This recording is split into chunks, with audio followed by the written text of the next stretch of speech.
जेहि विधिनाथ होई हेत मोरा करहूँ सुबेगी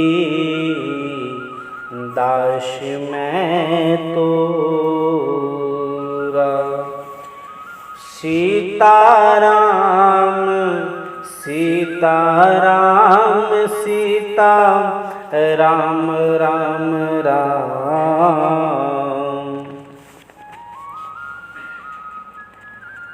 ओम श्री परमात्मने नमः। श्री सद्गुरु महाराज की जय। रामचरितमानस चतुर्थ सोपान किष्किंधा कांड।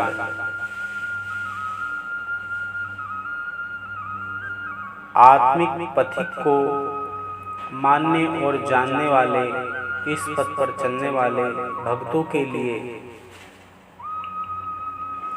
भगवान की कथा सत्संग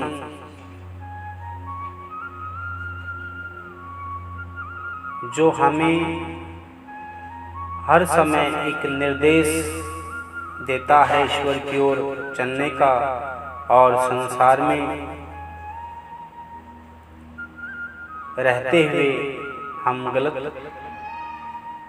संगत विचारों और कार्यों से दूर रहे और हरि नाम से जुड़े रहे। यही प्रेरणा भगवान की कथा, श्रीमद् भागवत कथा, राम कथा और संतों का सत्संग, दया धर्म दान पुण्य सेवा, यह सब हमें प्रेरणा देते हैं कि हम ईश्वर पथ पर सावधानी से चलते रहे और अपने पथ पर, अपने पथ से हम कभी भटके नहीं। और इसके लिए हमें गुरु और परमेश्वर परमात्मा की बड़ी ही असीम कृपा जब होती है ईश्वर की, तभी यह पथ हमारा आगे की ओर बढ़ता है। रामचरितमानस चतुर्थ सोपान किष्किंधा कांड में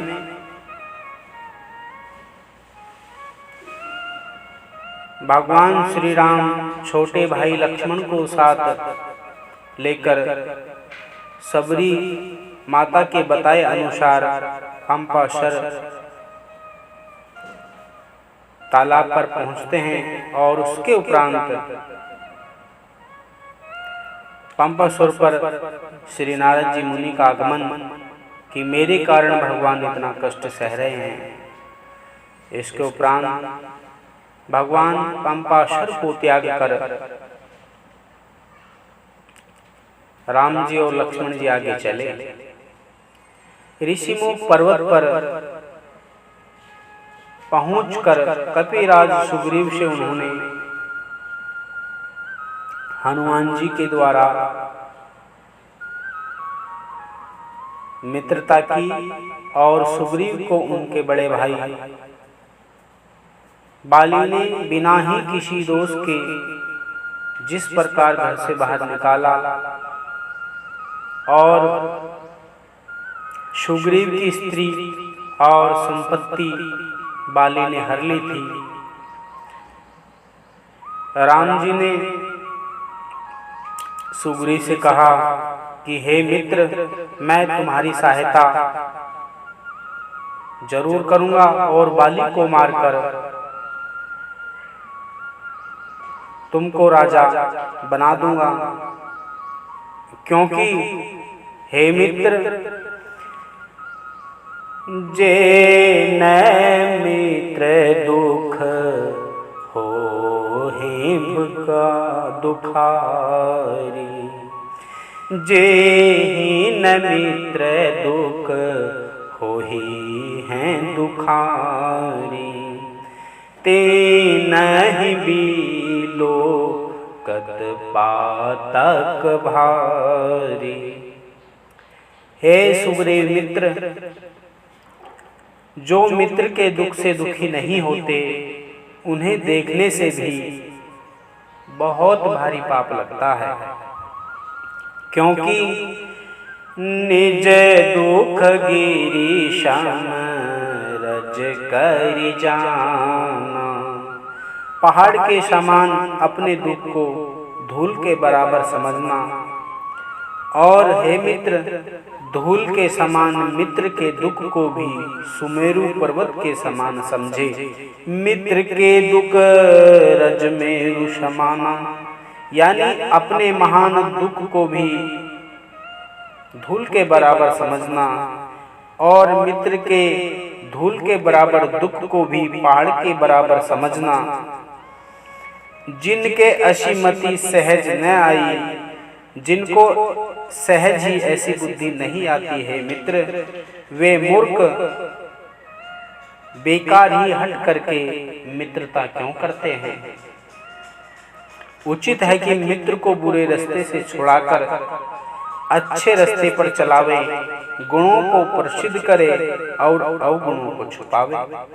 यह मित्र का सबसे पहला धर्म है। कुपत निवारि सुपंथ चलावा, गुण प्रगटई अवगुण ही दुरावा। अच्छे गुणों को संसार में लोगों के सामने अपने मित्र के गुणों को अच्छे लोगों को कहना चाहिए, और अवगुण ही दुरावा, अवगुणों को छुपा के रखना चाहिए।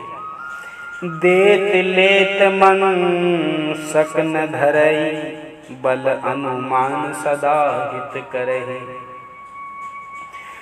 देने लेने में मन में संदेह न धरे सुग्रीव, अपने बल के विचार से सदा मित्र का हित करे। विपत्ति काल कर सद्गुण नेहा, श्रुति कहे संत मित्र गुण एहा। हे सुग्रीव, विपत्ति काल में 100 गुण स्नेह करे, अर्थात परेशानी में मित्र से अथाह प्रेम करे। वेदों और संतों ने मित्र के ये गुण कहे हैं, क्योंकि मित्र संसार में बड़ा ही प्रेमी होता है, लेकिन कुछ मित्र ऐसे होते हैं, हे सुग्रीव, आग कहे मृदु वचन बनाई। बहुत से मित्र ऐसे होते हैं जो सामने में मधुर वचन बनाकर कहते हो, और मन में बड़ी ही कुटिलता रखकर पीछे में बड़ा ही अपकार करते हैं। जाकर चित आही गति शम भाई। हे भाई, जिनका चित सांप की चाल के समान टेढ़ा है, हे सुग्रीव, ऐसे कुमित्र को त्यागने में ही बड़ी भलाई है। अर्थात ऐसे मित्र से हमेशा दूरी बना के रखना चाहिए। सेवक सट निरपकृपण कुनारी, कपटी मित्र सूल समचारी। हे सुग्रीव, मूर्ख सेवक, कृपण राजा, कपटी मित्र और कर्कशा स्त्री, ये चारों सूल अर्थात दुख देने वाले हैं और हमेशा कांटे की तरह चुभते रहते हैं। इस तरह भगवान श्री राम ने अपने मित्र सुग्रीव को मित्रता के धर्म के बारे में बताया। उसके उपरांत सुग्रीव ने भगवान श्री राम के बल की परीक्षा को लिया, और राम जी के बल की परीक्षा करके उसके उपरांत सुग्रीव को भरोसा हो गया, विश्वास हो गया कि अब बाली अवश्य ही मारा जाएगा। फिर उसे यह भी ज्ञान हुआ, जब उसे ज्ञान हुआ कि भगवान के द्वारा, श्री राम जी के द्वारा बाली मारा जाएगा, तो वह प्रभु श्री राम से कहने लगा, हे भगवान, हे सृष्टि के आधार, सुख संपत्ति परिवार बढ़ाई। सुख और संपत्ति और परिवार की बड़ाई प्रशंसा सबको छोड़कर आपकी मैं हमेशा सेवा करूंगा। सब परिहारी करहूं सेवकाई, सब छोड़कर मैं आपकी सेवा करूंगा भगवान, क्योंकि परिवार, सुख और संपत्ति और बड़ाई ये सब राम भक्ति के बाधक, यह सब आपकी आराधना में बड़े ही बाधक है। कह ही संत तव पद अवराधक, संत ऐसा कहते हैं कि ये सब आपकी भक्ति में बड़ा ही विघ्न करने वाले हैं। जीव पर जब आपकी असीम कृपा, आपकी महान दयालुता होती है, अर्थात आपकी दया होती है,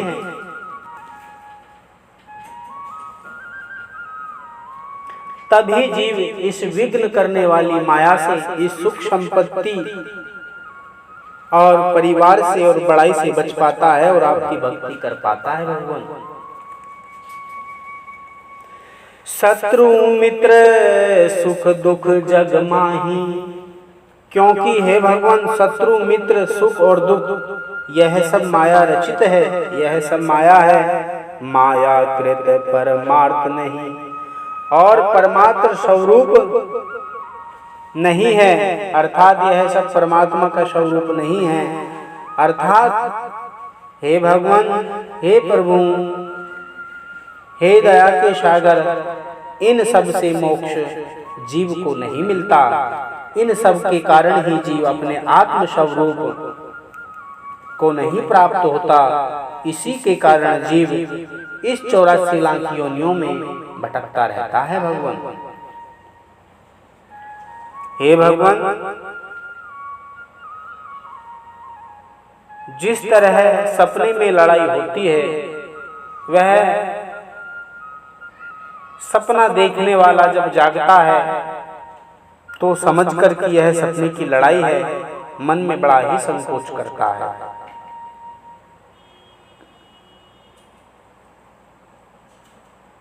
सपने ही जेहि सन होई लड़ाई, जागे समझत मन संकुचाई। सुग्रीव के विराग में ऐसे वचन सुन राम जी ने कहा, हे सुग्रीव मित्र, तुमने जो कुछ कहा है सो सत्य है, परंतु हे सुग्रीव मित्र, मेरा वचन झूठा नहीं हो सकता।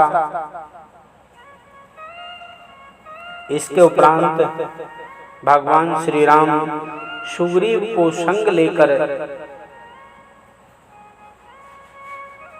बाली को युक्ति से मारने के लिए आगे की ओर बढ़े।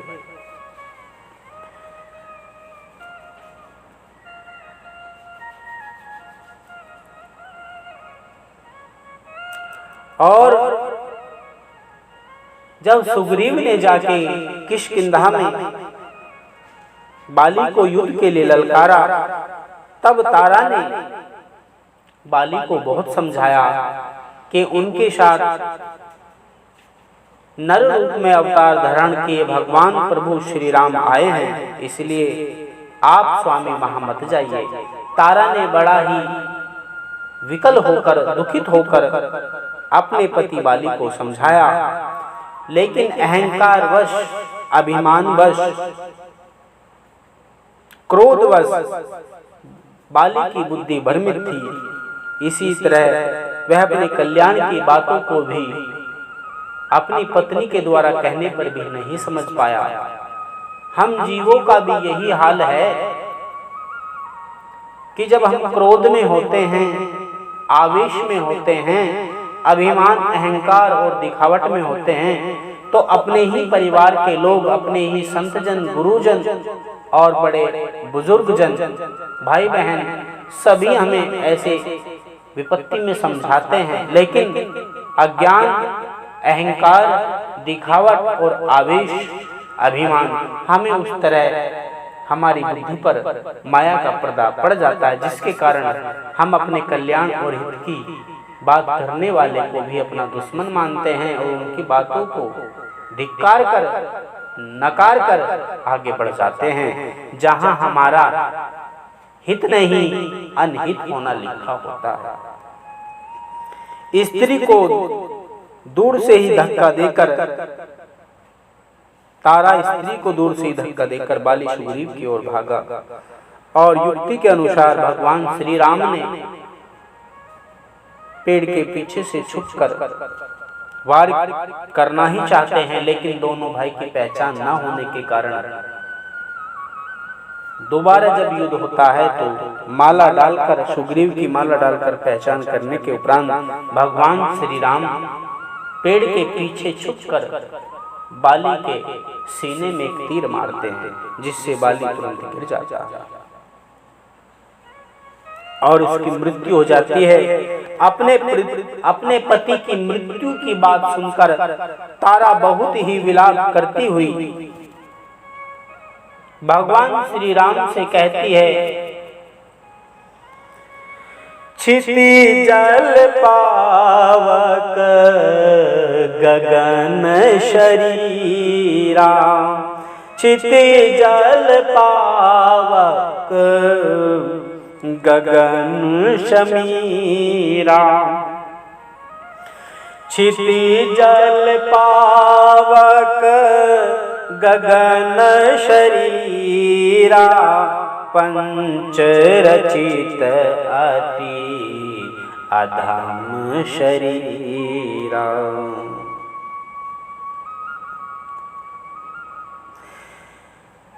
भगवान श्री राम तारा को विकल विलाप देखते हुए ज्ञान देते हैं कि क्षिति जल पावक गगन शमीरा, मिट्टी जल अग्नि आकाश और वायु, इन पांचों तत्वों से बना शरीर अत्यंत अधम शरीर बना हुआ है। हे तारा, पंच रचित अति अधम शरीरा, 5 चीजों से यह अधम शरीर रचा है और अगर तुम्हें इसी शरीर से प्रेम है, यही शरीर तुम्हारा पति है, तो परगट सो तनु तब आगे सोवा। वह शरीर है तारा तुम्हारे सामने प्रकट सोया हुआ है। जीव नित्य तुम के ही लागी रोवा। हे तारा, और जो जीव ईश्वर का अंश है वह जीव तो अविनाशी है, फिर तुम किसके लिए रोती हो। तारा को इस तरह बोध देकर राम जी, भगवान श्री राम अपने वास स्थान पर्वत पर चले गए, ऋषिमुख पर्वत पर, और सुग्रीव को लक्ष्मण जी की आज्ञा द्वारा, लक्ष्मण जी को आज्ञा देकर किष्किंधा जाकर राज तिलक भगवान श्री राम ने लक्ष्मण के द्वारा करा दिया। और इतने में ही वर्षा ऋतु आ गई। राम और लक्ष्मण वर्षा ऋतु के समय एक पहाड़ की कंदरा में एक गुफा में रहने लगे और इधर किष्किंधा में सुग्रीव अपने घर में आराम से भी बच्चों के साथ रहने लगे। एक दिन भगवान श्री राम जी लक्ष्मण जी से कहने लगे, लक्ष्मण लक्ष्मण देख मोरगन नाचत बारिद पेखी।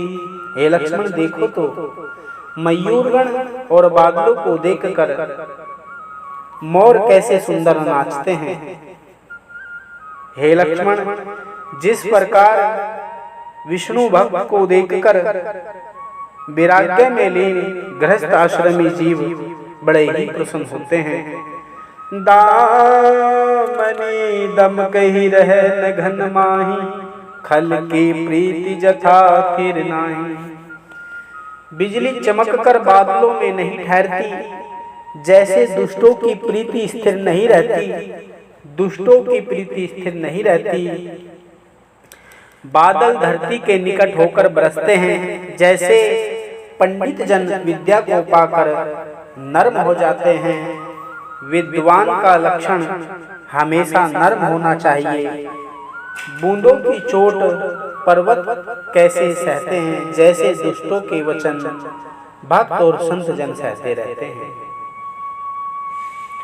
दुष्टों का कटु वचन सहना संतों का लक्षण है। हे लक्ष्मण, शूद्र नदी भरी चली तोराई, छोटी नदियां जल से भर कर सीमा तोड़कर बह चली। जैसे दुष्ट लोग थोड़ा सा भी धन पाकर मदमदांत हो जाते हैं। भूमि पर पड़ते ही पानी मटमेला हो गया, मानो जीव से माया लिपट गई हो। जीव का स्वरूप निर्मल है, माया से मिलने पर वह उस निर्मल पानी की तरह मटियाला हो जाता है। इसी तरह यह जीव माया से मिलकर मटियाला हो जाता है। सिमटई जल भरई तालाबा, और बटुर बटुर कर पानी तालाब में भरता है। धीरे धीरे पानी तालाब में भरता है। हे लक्ष्मण, जिस प्रकार धीरे धीरे सद्गुण सज्जनों के पास आते हैं और सज्जन और भक्तजन थोड़ा थोड़ा उत्तम गुण ग्रहण कर करके सद्गुणों से भरपूर भर जाते हैं। नदियों का जल समुद्र में जाकर स्थिर हो जाता है, उसी प्रकार जिस तरह जीव हरि को पाकर अपने आत्म स्वरूप में, ईश्वर स्वरूप में स्थिर हो जाता है, भगवान के धाम में स्थिर हो जाता है। निर्गुण रूप सुलभ अति, सगुण जान नहीं को। सुगम अगम नाना चरित्र, सुनी मुनि मन भ्रम होई। हे लक्ष्मण, भ्रमित मन में अचलता नहीं हो सकती, शांति नहीं हो सकती, और सगुण रूप हरि को पाकर इस अचलता की आशा नहीं जा सकती। परंतु उन्हीं के निर्गुण स्वरूप की प्राप्ति होने पर इस अचलता की प्राप्ति इस जीव को हो जाती है। हे लक्ष्मण, इस ज्ञान में कोई संशय नहीं है। जिस तरह है अर्जुन, हरित भूमि तृण अंग संकुल, समझई परई नहीं पंत। जिस तरह घासों से परिपूर्ण होने से, जिस तरह घासों से परिपूर्ण होने से धरती बड़ी ही हरी भरी हो जाती है, चारे से हरी भरी हो जाती है, हो गई है। इसी से रास्ते में, इसी कारण रास्ता चारा और घास के कारण दिखाई नहीं पड़ते। जैसे पाखंडों की बातों से सद्ग्रंथ ज्ञान की बातें छिप जाती है, अनेक प्रकार के वृक्षों में नए पत्ते हो गए हैं, इसी से वे कैसे जान पड़ते हैं। जैसे साधक का मन सरासर का ज्ञान पाकर, सारा और सार का ज्ञान पाकर अत्यंत प्रसन्न हो जाता है। आग और ज्वास बिना पत्तों के हो गए हैं। जैसे अच्छे राज्य में अच्छे राज्य के कारण दुष्टों के धंधे मिट जाते हैं, सुराज्य से दुष्टों के धंधे नहीं हो पाते। अर्थात अच्छे प्रधानमंत्री, अच्छे राजा होने के कारण दुष्टों के धंधे बंद हो जाते हैं। खोजने पर भी वह कहीं नहीं मिलते। जैसे क्रोध धर्म को दूर कर देता है, क्रोध धर्म को नष्ट कर देता है। करई क्रोध जिमि धर्म ही दूरी। क्रोध जो है हमें भगवान से और धर्म से दूर कर देता है। फसल से भरी हुई धरती कैसे सुहाती है, जैसे उपकारी पुरुष की संपत्ति सुहाती है। धरती हे लक्ष्मण, धरती की फसल धरती के लिए नहीं बल्कि हमेशा दूसरों के लिए हुआ करती है। उसी प्रकार जिस प्रकार परोपकारी की संपत्ति हमेशा अपने लिए नहीं दूसरों के लिए होती है।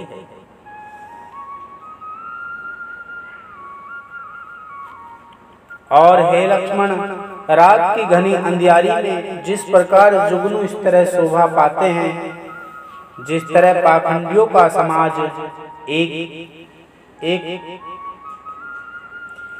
एकत्रित हो जुगनू से अल्प चमक होती है, अर्थात कम चमक होती है, उसी से मार्ग सूझता नहीं, दिखाई नहीं देता।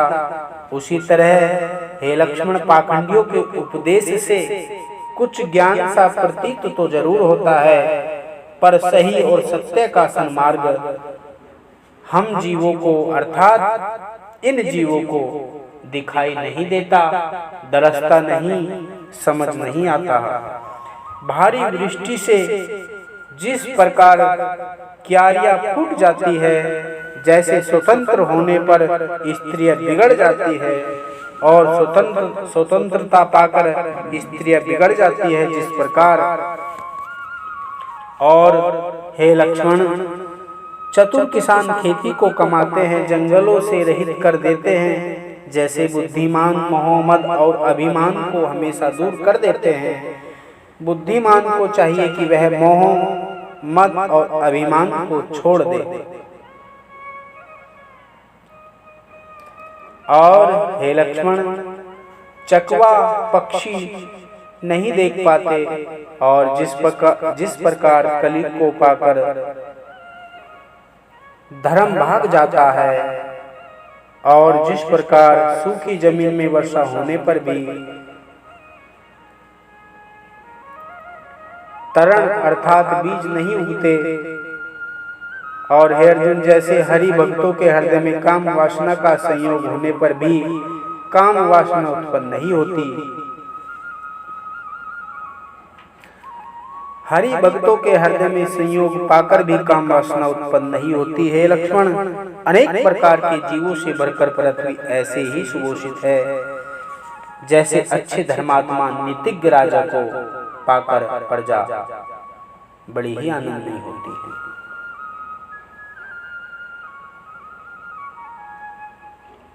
हे अर्जुन, जहाँ तहाँ अनेक पथिक थक कर टिके हैं, जैसे ज्ञान होने से इंद्रियागण स्थिर निचेष्ट हो जाते हैं, ज्ञान से इंद्रियों का दमन होता है और ज्ञान योग से उत्पन्न होता है। रामचरितमानस में देखो, एतेव कहने का अर्थ योग अभ्यास के बिना इंद्रियों का दमन नहीं हो सकता। जहाँ तहाँ रहे पथिक थकी नाना, जिमे इंद्रियागण उपजे ज्ञाना, अर्थात बिना योग अभ्यास के इंद्रियों का दमन नहीं हो सकता। क्योंकि कभी प्रबल वायु के बहाने से मेघ जहाँ तहाँ लुप्त हो जाते हैं, जैसे कुपुत्र के उत्पन्न होने से पूरे कुल का नाश हो जाता है, उत्तम धर्म भी नष्ट हो जाते हैं।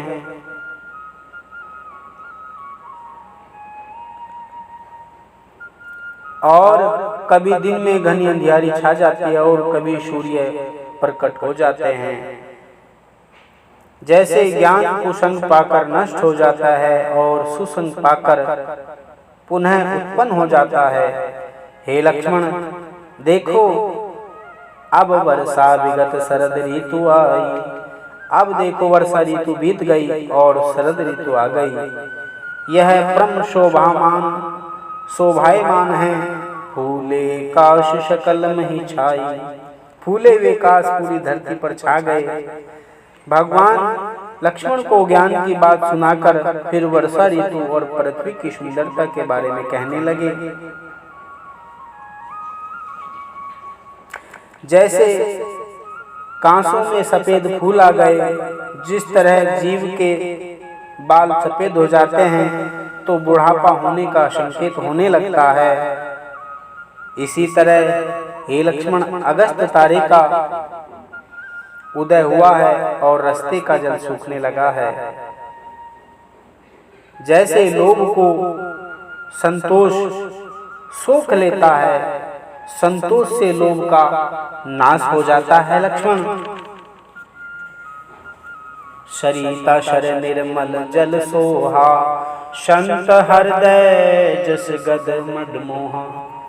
नदी और सरोवर का जल निर्मल सुघोषित होता है, इसी प्रकार मद और मोह दूर होकर संतों का हृदय मद मोह से रहित होकर, हे लक्ष्मण, निर्मल पवित्र और सुंदर हो जाता है।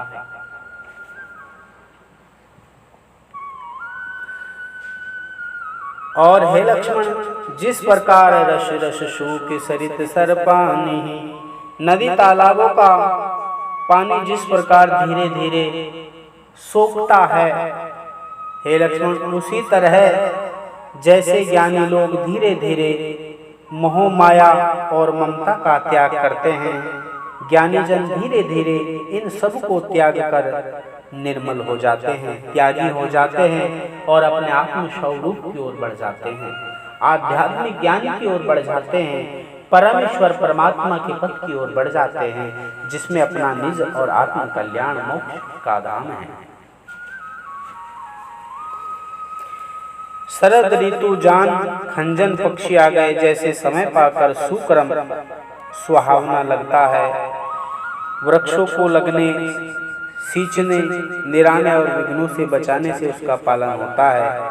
समय पाकर उसी से फल भी अवश्य प्राप्त होता है। हे अर्जुन, इसी प्रकार जिस तरह सुक्रमों का फल भी जीव को अवश्य ही प्राप्त होता है। पंक नरेणु सोह अशधरणी, कीचड़ धूल के बिना पृथ्वी ऐसी शोभती है, जैसे नीति निपुण राजा की करनी बड़ी ही सुहावनी लगती है। पानी घटने से मछलियां व्याकुल और परेशान हो जाती है, जैसे बुद्धिमान कुटुंबी बड़े परिवार वाले धनहीन होने पर बड़े ही घबरा जाते हैं। बिना बादलों के निर्मल आकाश शोभायमान हो रहा है, जैसे सब आशाओं को छोड़कर हरि भक्त शोभायमान होते हैं। हरि भक्त सब आशाओं को छोड़कर एक हरि की आशा करते हैं। बिनु घन निर्मल सोहो आकाशा, हरि जन ईव परिहरि शबासा। जिस तरह आकाश बादलों से हट जाता है, उसी प्रकार हरि भक्त आशाओं को छोड़कर केवल एक हरि की ही आशा रखते हैं।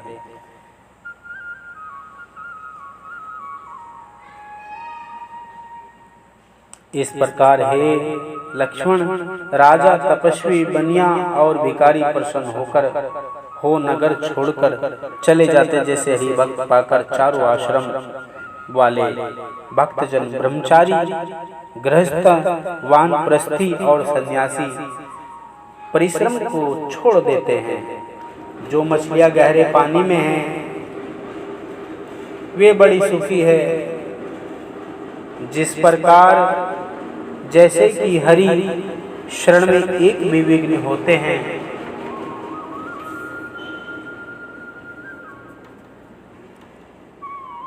जैसे हरि की शरण में एक भी विघ्न नहीं होता, उसी प्रकार हरि की शरण में हो जाने से सारे विघ्न मिट जाते हैं। क्योंकि हे अर्जुन, ब्रह्मा का मूल स्वरूप निर्गुण है, उसका कोई रूप नहीं। जैसे उचित समय पर तालाब में कमल बारंबार उपजते, फूलते और मिटते हैं, उसी तरह सगुण बारंबार प्रकट होते हैं, चमत्कार पूर्ण लीला भी करते हैं, लय होते हैं। निर्गुण स्वरूप स्थिर और सगुण रूप अस्थिर होते हैं। रात को देखकर चकवा पक्षी के मन में दुख होता है, जैसे दूसरों की संपत्ति देखकर दुष्टों को बड़ा ही दुख होता है, और दुष्ट जो है पराया धन देखकर बड़े ही जलते हैं।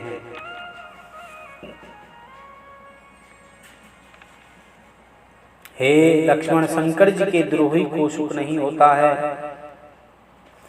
किसी से भी द्रोह करने को सुख नहीं मिलता। किसी से भी द्रोह करने वाले को स्वप्न में भी सुख प्राप्त नहीं होता।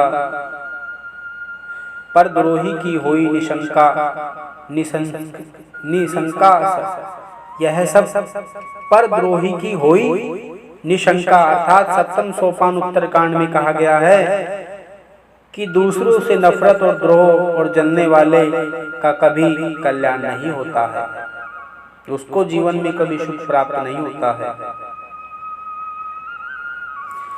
और हे लक्ष्मण, संत दरस जिमि पातक टराई, ध्यान रहे संत के दर्शन से समूल पाप नष्ट हो जाते हैं, क्योंकि उनके शरीर का पवित्र सार गर्मी उनके दर्शन करने वालों की देह में स्वभावत आपसे आप समाकर शुभ और निर्मल प्रभाव पहुंचाते हैं। उसी तरह उनके संतों के पवित्र उपदेशों के असर भी उनके समीप में जाकर सुनने वालों को निष्पाप अर्थात सारे पापों को मिटाकर निर्दोष कर देते, निष्पाप कर देते हैं।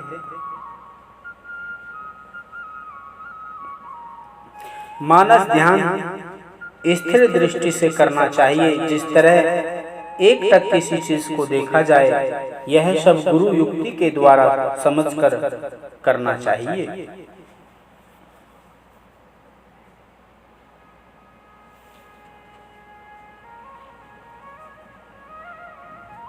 जैसे संतों से द्रोह करने से कुल का नाश होता है,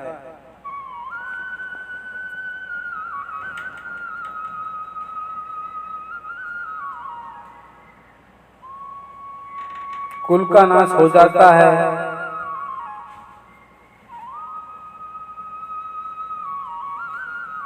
और हे अर्जुन और हे लक्ष्मण,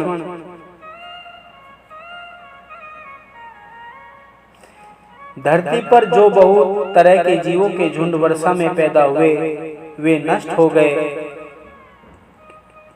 जिस प्रकार इस जीव को सच्चे सद्गुरु के मिलने पर सारे संदेह और भ्रम मिट जाते हैं, क्योंकि सद्गुरु बिना मिले संशय भ्रम दूर नहीं होते। इस प्रकार वर्षा और शरद ऋतुओं का वर्णन करके भगवान श्री राम जी लक्ष्मण जी से बोले, हे भाई देखो अब तो शरद ऋतु आ गई, परंतु हे लक्ष्मण, सुग्रीव ने सीता की खोज अब तक नहीं करवाई।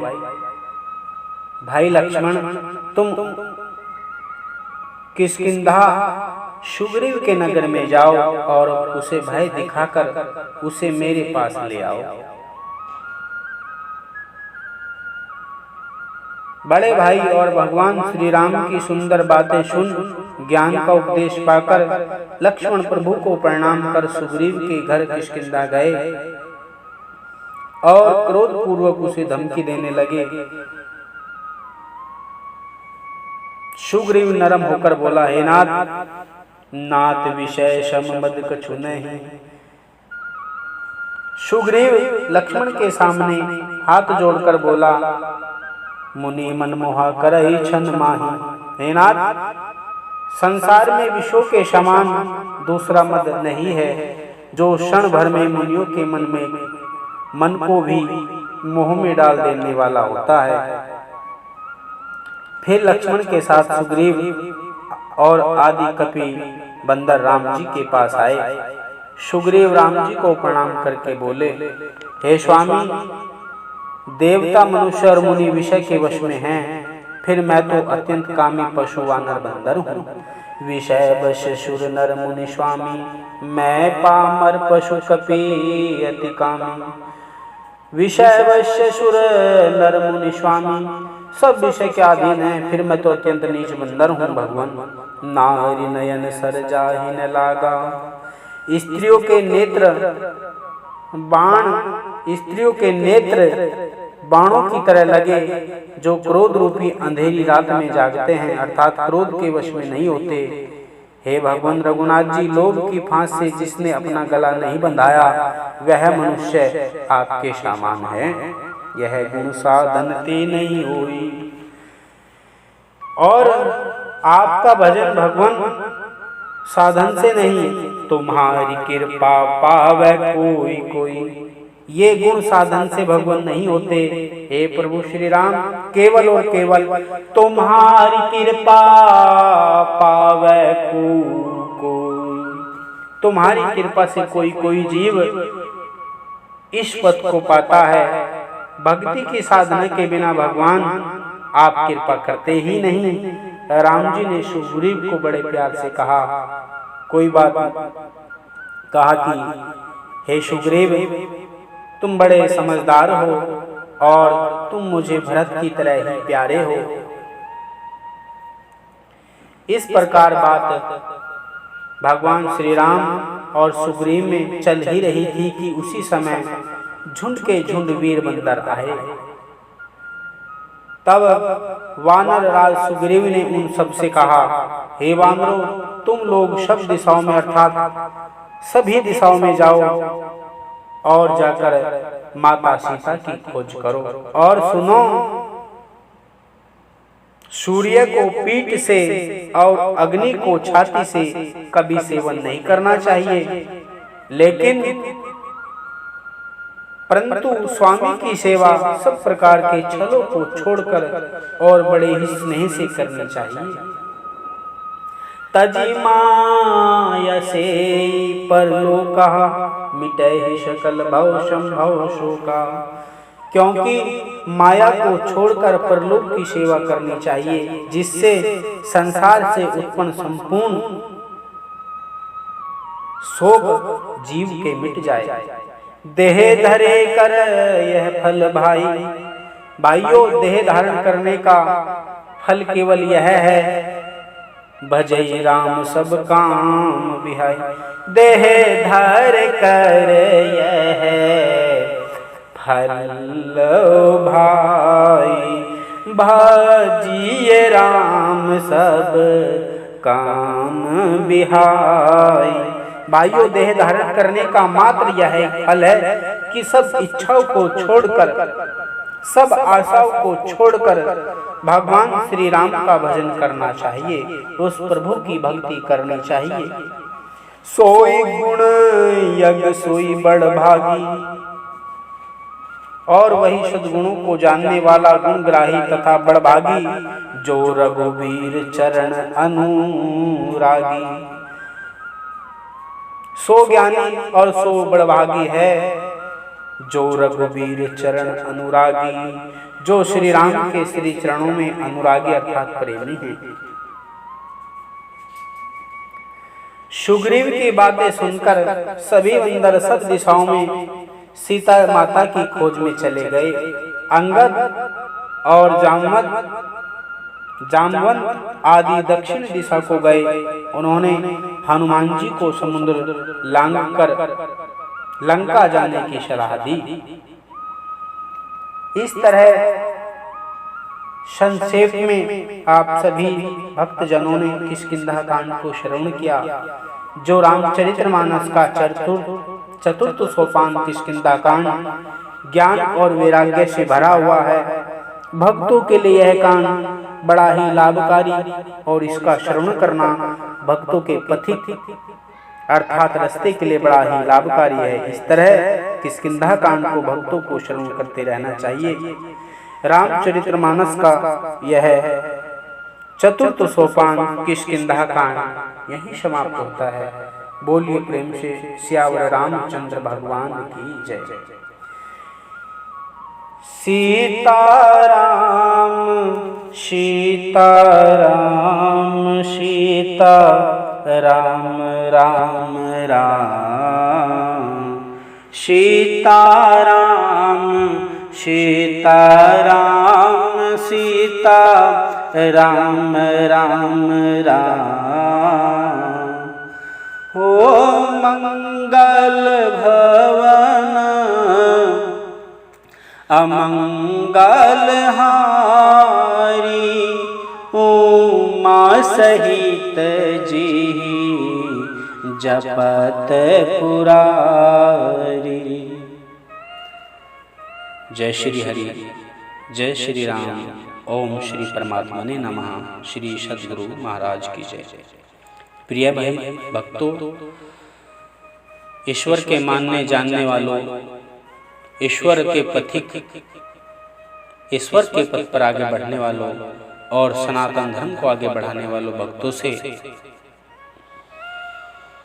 यही प्रार्थना निवेदन कि सत्संग, भजन, भगवान श्री राम की कथा, भागवत कथा, इन सभी को समय निकाल करके परिवार सहित आयोजन करा करके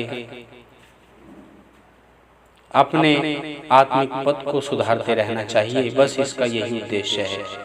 बोलिए प्रेम से श्री सद्गुरु महाराज की जय।